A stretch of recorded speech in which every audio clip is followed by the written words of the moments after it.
Assalamualaikum warahmatullahi wabarakatuh.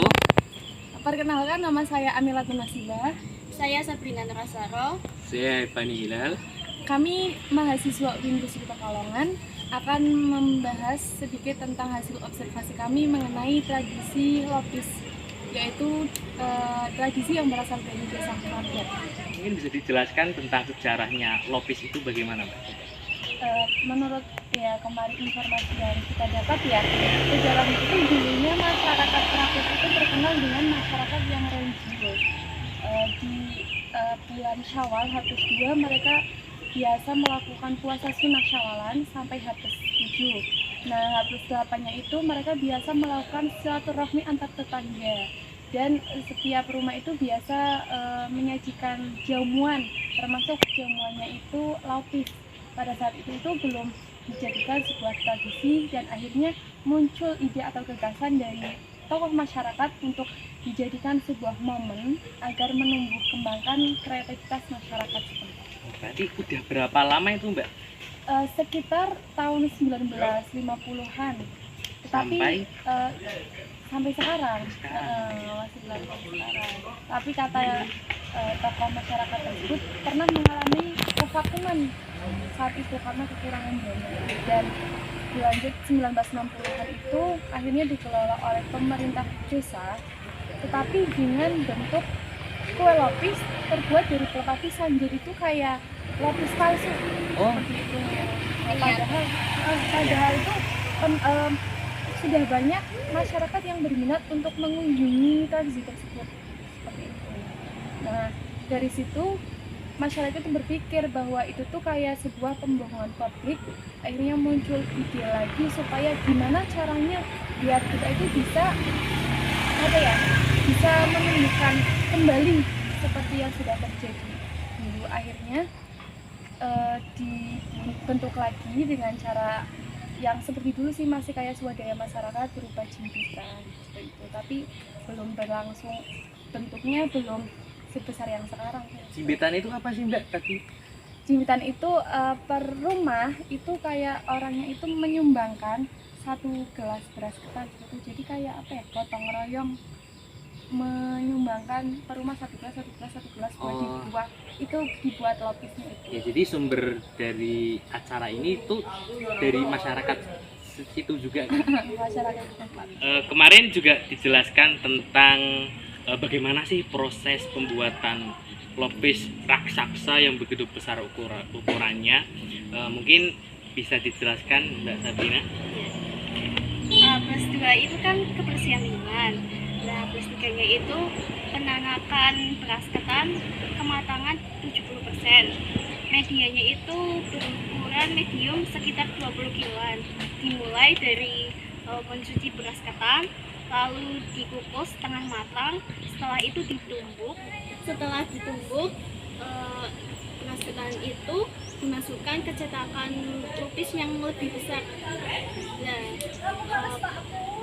penanakannya itu selama 2 hari. Setelah matang 2 hari itu lalu ditiriskan. Jadi prosesnya itu nggak terlalu bisa dianggap lama atau terlalu nggak lama sih gitu? Lumayan lama sih. Lumayan lama ya berarti. 2 sampai H+8 ya. Iya. Itu Berarti sekitar 4 hari sampai 5 hari gitu kan? kemarin juga dijelaskan kayak makna atau makna simbol dari lopis tersebut. Apa sih makna dibalik simbol itu?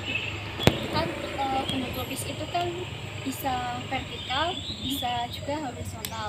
Kalau bentuk vertikal itu melambangkan hablum minallah.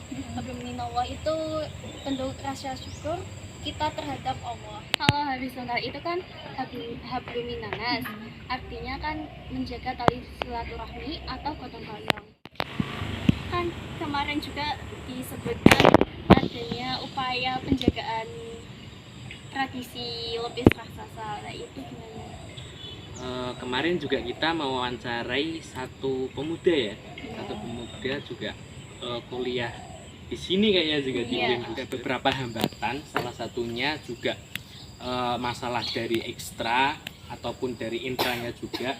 Jadi kalau dari ekstranya itu karena kaum muda itu mempunyai rasa ingin keluar, terus rasa kebosanan suasana di desanya. Jadi nggak terlalu memperhatikan tradisi itu salah satu hambatannya. Kalau dari intranya itu kesadaran dari sang pemuda ataupun orang-orang muda itu kurang, karena ketika mereka kumpul untuk mendiskusikan yang namanya tradisi itu, maka mereka menolak, saya nggak mau jadi ketua, saya nggak mau jadi tanggung jawab dan sebagainya. Mungkin itu faktor dari intranya.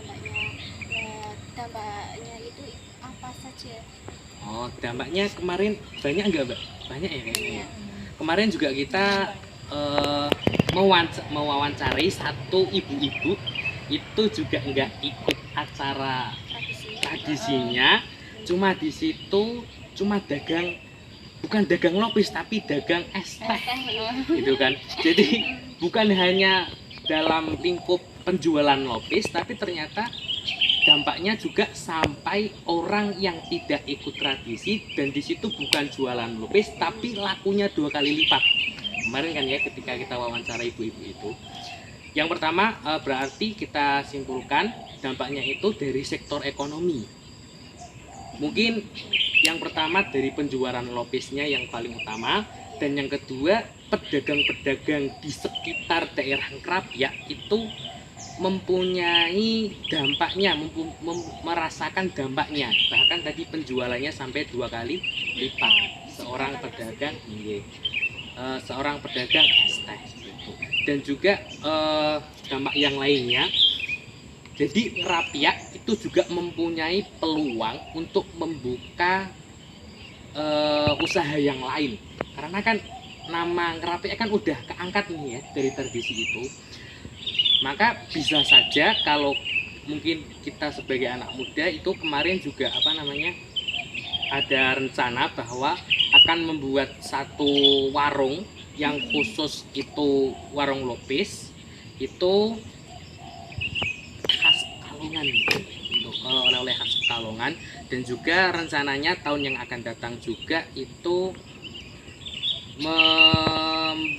mengadakan acara festival, bukan hanya festival lopis, mungkin ikonnya itu festival lopis tapi di dalamnya bermacam-macam ikonnya seperti itu. Dan dampak juga sebagai mempererat silaturahmi tadi sudah dibahas, itu pasti kan ketika orang-orang Krapyak itu membuat lopis, maka semuanya akan ikut serta gitu kan, saling menguatkan silaturahmi.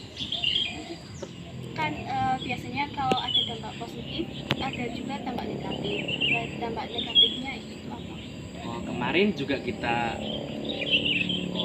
bertanya bagaimana sih dampaknya ketika ada acara itu, ternyata ada dampak negatifnya juga. Yang satu dampak tentang kebersihan. Nah, ini masalah yang belum terpecahkan oleh panitia tradisi lopis raksasa ini, tetapi akan diterapkan ketika acara selanjutnya katanya.